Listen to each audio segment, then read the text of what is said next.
প্রিয় বন্ধুগণ, আমি বিমল কুণ্ডু আপনাদেরকে শুভেচ্ছা জানাচ্ছি আজকের ভিডিওতে।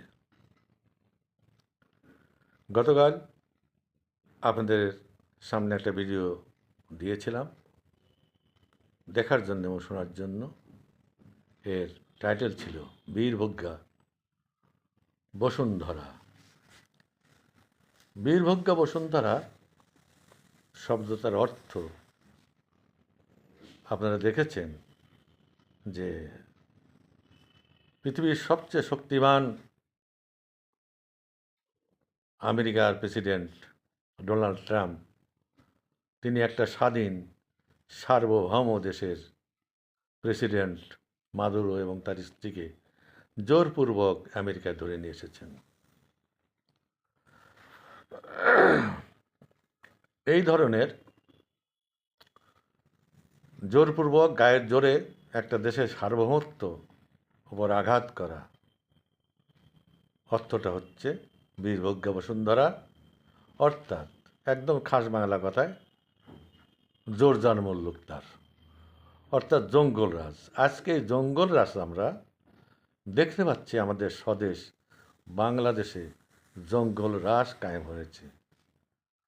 আইন ব্যবস্থা সম্পূর্ণরূপে ভেঙে পড়েছে, শাসন ব্যবস্থা সম্পূর্ণরূপে ভেঙে পড়েছে, দেশের মানুষকে পুড়িয়ে মারা হচ্ছে, তার কোনো বিচার নেই, রাস্তাঘাটে পিটিয়ে নরহত্যা করা হচ্ছে, কোনো বিচার নেই, চলছে ধর্ষণ, বাড়িঘর লুটপাট, জ্বালিয়ে পুড়িয়ে দেওয়া, সংখ্যালঘুদের উপর অকথ্য অত্যাচার, বিরোধী মতবাদ পোষণ করার জন্যে আওয়ামী লীগের কর্মীদের এবং তাদের উপরে অত্যাচার, জেলখানায় বিনা চিকিৎসায় তাদেরকে মৃত্যুর দিকে ঠেলে দেওয়া, বাড়িঘর জ্বালিয়ে দেওয়া এবং ছাত্রলীগ আওয়ামী লীগ পরিচয় পেলেই তাদেরকে বিনা বিচারে জেলে আটকিয়ে রাখা অথবা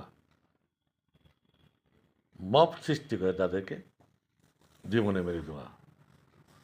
দেশে আজকে জঙ্গল রাজ চলছে, ঠিক জোরজার মুল্লুকদার বা বীরভোগ্যা বসুন্ধরা আমাদের অন্তর্বর্তী সরকারের অবৈধ প্রধান উপদেষ্টা, তিনি আজকে মহাবীর।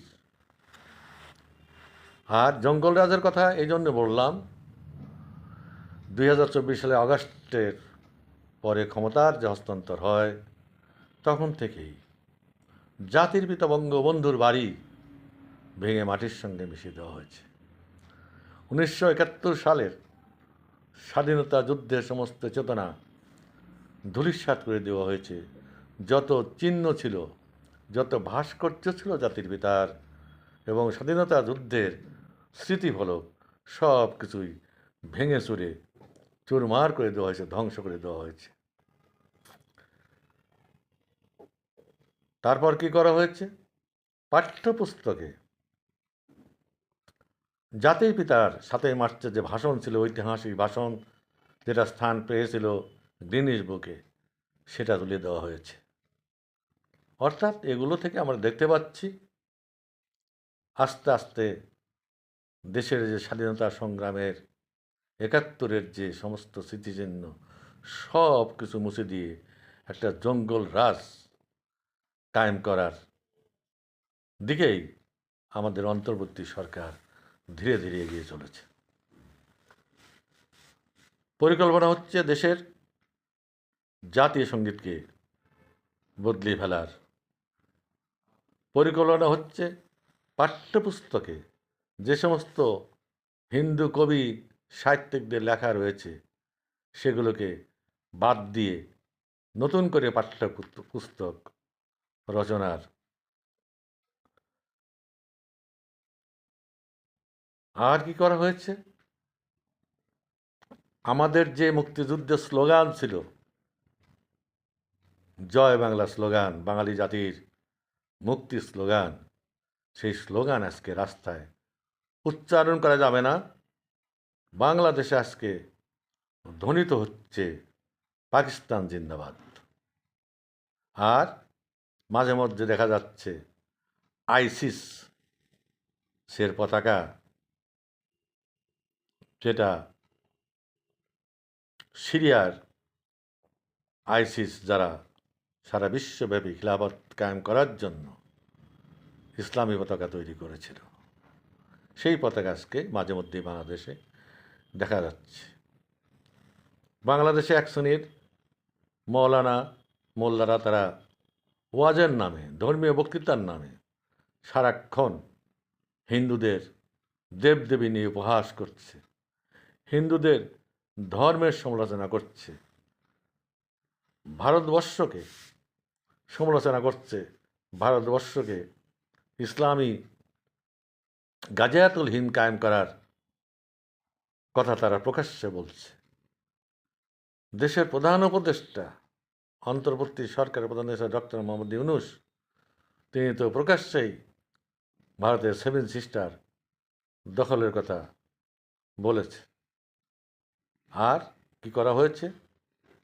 যে পাকিস্তানকে 1971 সালে আমরা পরাজিত করেছিলাম, পাকিস্তান 93,000 সেনাসহ বাংলাদেশের মুক্তিযোদ্ধা এবং যৌথ বাহিনীর কাছে আত্মসমর্পণ করেছিল, এই অবৈধ তত্ত্বাবধায়ক সরকার সেই পাকিস্তানের সঙ্গে বন্ধুত্ব স্থাপন করেছে।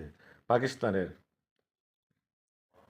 সেনা কর্মকর্তারা, গোয়েন্দা সংস্থার লোকেরা ঘন ঘন বাংলাদেশ আসছে এবং শোনা যাচ্ছে বিভিন্ন জায়গায় তারা জঙ্গি ট্রেনিং সেন্টার খুলে বাংলাদেশকে একটা তালেবানি রাষ্ট্র গঠন করার জন্য পরিকল্পনা গ্রহণ করেছে।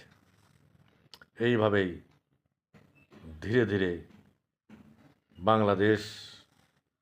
বাংলাদেশের সংস্কৃতি, বাংলাদেশের স্বাধীনতা স্মৃতিচিহ্ন সব কিছু এই অবৈধ ইউনূস সরকার ধ্বংস করে দিচ্ছে।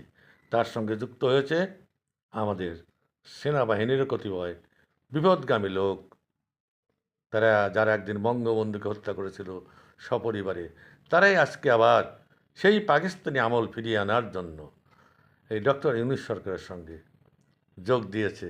তারাও পাকিস্তানে গিয়ে পাকিস্তানের সেনাকর্তাদের সঙ্গে মিটিং করছে, সিদ্ধান্ত গ্রহণ করছে যে ভবিষ্যৎ বাংলাদেশকে তারা কিভাবে পাকিস্তানের সঙ্গে যুক্ত করবে, অথবা পাকিস্তানের সঙ্গে একটা কনফেডারেশন গঠন করবে, অথবা পাকিস্তানকে একটি ইসলামী শরিয়া রাষ্ট্রে পরিণত করবে। এই সমস্ত ঘটছে। আমাদের সন্দেহ, কবে যেন বাংলাদেশ নামটাই বদলে ফেলা হয়। হয়তো মনে মনে তাদের রয়েছে কিছুদিনের মধ্যেই কিছু পরিকল্পনা তাদের বাস্তবায়ন হলেই এই ইলেকশন, সামনে যে ফেব্রুয়ারিতে নির্বাচন রয়েছে, এই নির্বাচনে যদি জামাত ইসলাম এবং এনসিপি ডক্টর ইউনূসের সহযোগিতায় ক্ষমতা দখল করতে পারে, তাহলে হয়তো এক সময় বাংলাদেশের নামটাই তারা বদলে ফেলবে।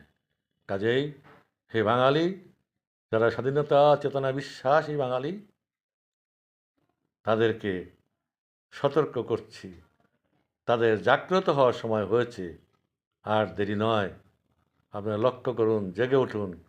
দেশ দানা হলে স্বাদের স্বাধীনতা, 30 লক্ষ শহীদের রক্তের বিনিময়ে, 2 লক্ষ মা বোনের ইজ্জতের বিনিময়ে যে স্বাধীনতা আমরা এনেছিলাম, সে স্বাধীনতা আজ অস্তাচলে যেতে বলেছে এই অবৈধ ইউনূস সরকারের জন্য।